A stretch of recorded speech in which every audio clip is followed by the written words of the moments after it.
Donc j'ai connu les élèves maîtres, c'est-à-dire les futurs instituteurs, car donc, mettons les choses au point, Pétain, le régime de Vichy, avait supprimé les écoles normales et avait versé les élèves maîtres, on appelait ça des élèves maîtres. On les avait versés, les garçons au lycée de garçons et les filles au lycée de filles.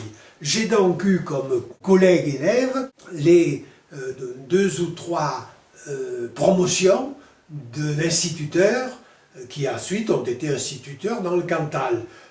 C'était des gens travailleurs, c'était des travailleurs, parce qu'ils avaient préparé l'école normale et c'était dur, l'école normale, hein. C'était des travailleurs, c'était des gens qui étaient de bons copains, bien qu'ils soient un petit peu à part, ils étaient normaliens, ils étaient déjà à demi-fonctionnaires, vous voyez.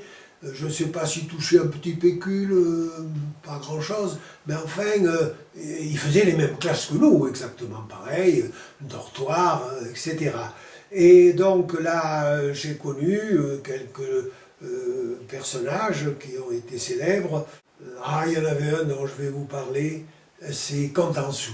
Contenson, élève maître à Aurillac, au dortoir, il était à côté de moi, dans la cabine à côté.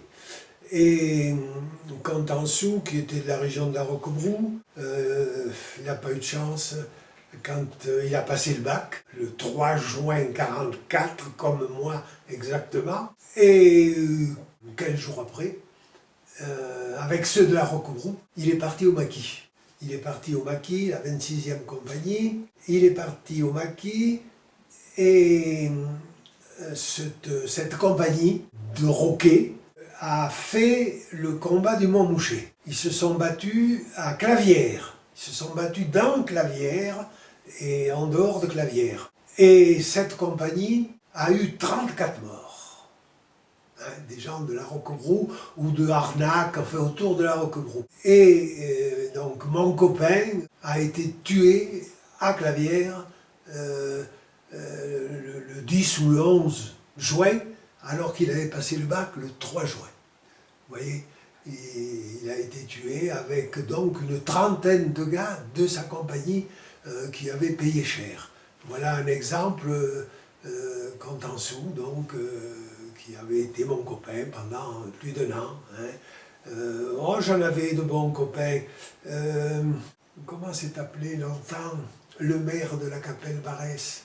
Donc cet ami qui était donc normalien de l'école normale, après il a été instituteur à Cézanne. Et à l'époque à Cézanne, comme dans toutes les écoles rurales, on apportait des stères de bois pour chauffer la classe.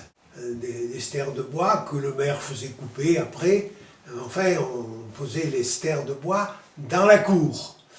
Et donc cet instituteur donnait comme punition à ses élèves, à Cézanne, de prendre 2 grosses bûches de bois, de les porter d'un coin de la cour à l'autre. Hein. Ce qui fait que dans l'année scolaire, la corde de bois, elle faisait le tour de la cour. C'était la punition qu'il donnait à ses élèves. Donc on était avec les élèves maîtres, c'était de bons élèves, puis c'était des travailleurs, enfin, etc. Alors donc là j'ai connu Chamard, j'ai connu Touzé, j'ai connu des gens... mais comme copain, là j'avais surtout Sandrin, qui redoublait parce qu'il avait rien foutu.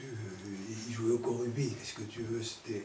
Hein. Et Sandrin, il courait le 100 mètres.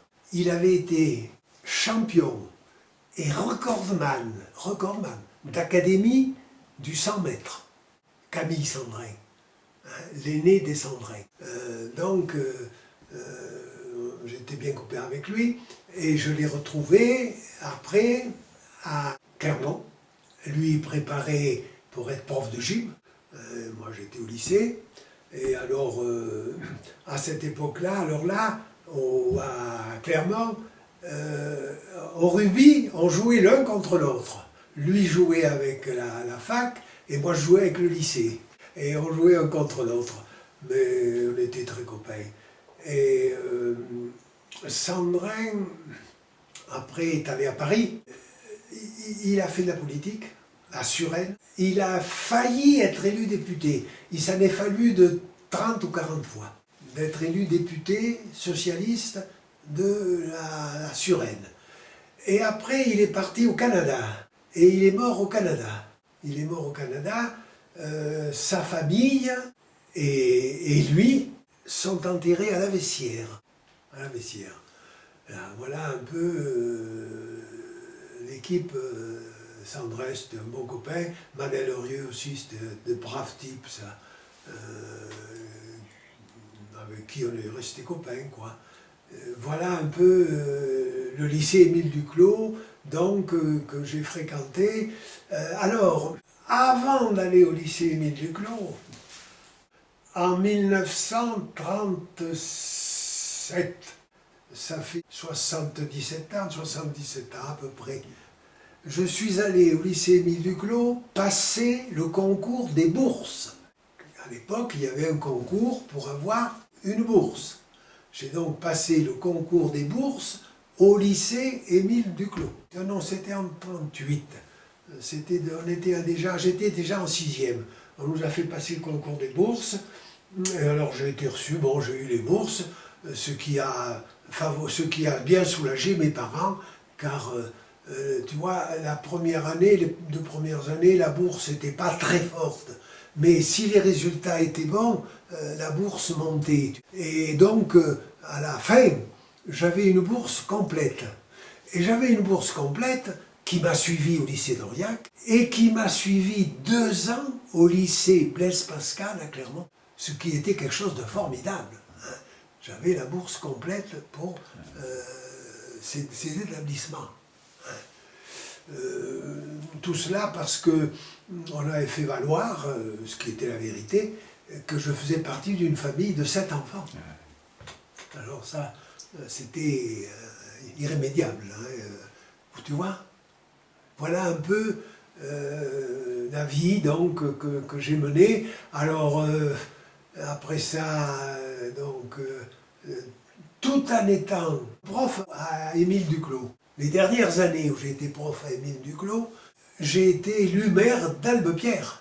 Et je venais 2 fois par semaine, Aurillac, à Albepierre, faire les affaires, etc., voir la secrétaire, etc., etc.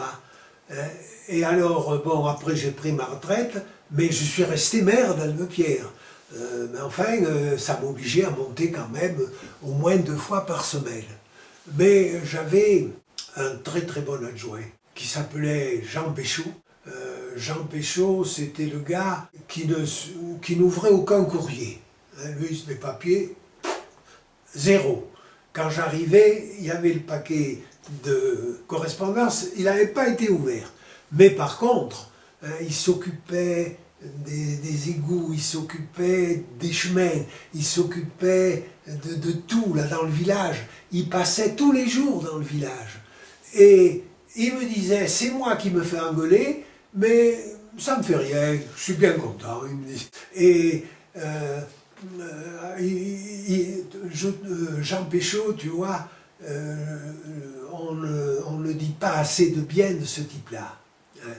C'était un gars extraordinaire, qui savait parler aux gens, tu vois, qui savait les convaincre, hein, pour arracher, par exemple, le grand chemin qui monte au champ des pommiers. C'était un chemin très étroit, avec des murailles. Et alors les tracteurs ne pouvaient pas y passer, tout ça. Il va voir le premier en démarrant du château, là, un peu plus haut, le premier propriétaire. Il lui dit, voilà, il faudrait que vous nous donniez la muraille. Hein, on élargirait le chemin, et comme ça, les machines pourraient passer. Alors le type lui dit non. Le propriétaire d'Albepierre, tu m'entends? Et lui dit, ah non. Ah, il lui dit non, moi je ne donne pas la muraille. Bon, ben merci. Jean Péchaud va voir le second propriétaire, au-dessus. Et il lui dit, voilà, je viens vous voir, là, il faudrait que vous nous donniez la muraille, parce que celui d'en bas nous la donne. Oh, me dit le gars, Si le voisin d'en bas vous la donne, moi je vous la donne, pardi. Hein. Et alors, quand celui d'en bas a vu qu'on démolissait la muraille du voisin, il a dit quand même, je peux pas. Il va voir Jean Péchaud, il dit, écoutez, prenez la muraille. Ah mais c'était le gars, moi il me sidérait, il trouvait des combinaisons, par contre il touchait pas les papiers, lui à la mairie, il voyait pas ça du tout.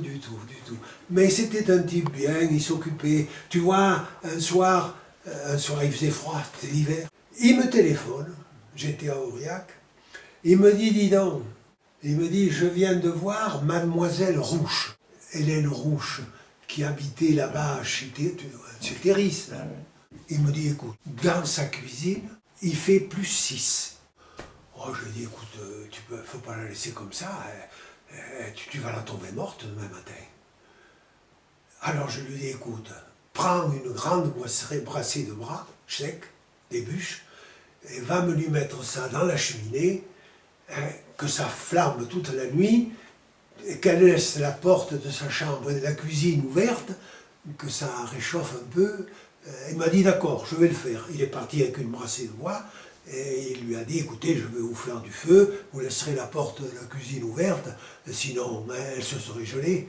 Et alors le soir même, j'ai téléphoné à son frère. Son frère était secrétaire général à Saint-Étienne, à la préfecture. Je lui ai dit écoutez, monsieur Rouche, il s'appelait André, je lui ai raconté, je lui ai dit écoutez, on lui a apporté du bois pour qu'elle se chauffe tout l'hiver, mais ça ne peut pas durer. Il m'a dit bon, vous faites bien de m'avertir, demain je monterai à Almepied. Péchaud, c'était le type, il avait des idées. C'est lui qui m'a dit Eugène, il faut faire le remembrement. J'ai dit mon vieux, si on se lance dans le remembrement, on est foutu. Non, il faut faire le remembrement, et on a lancé le remembrement. Bon, il y a eu pas mal de péripéties, mais ça a marché quand même, quoi. Voilà un peu... c'est pas commode à gérer une commune. Il y a toujours des gens qui cherchent la petite bête, ou qui... bon, mais enfin, voilà un peu comment ça se passait ici.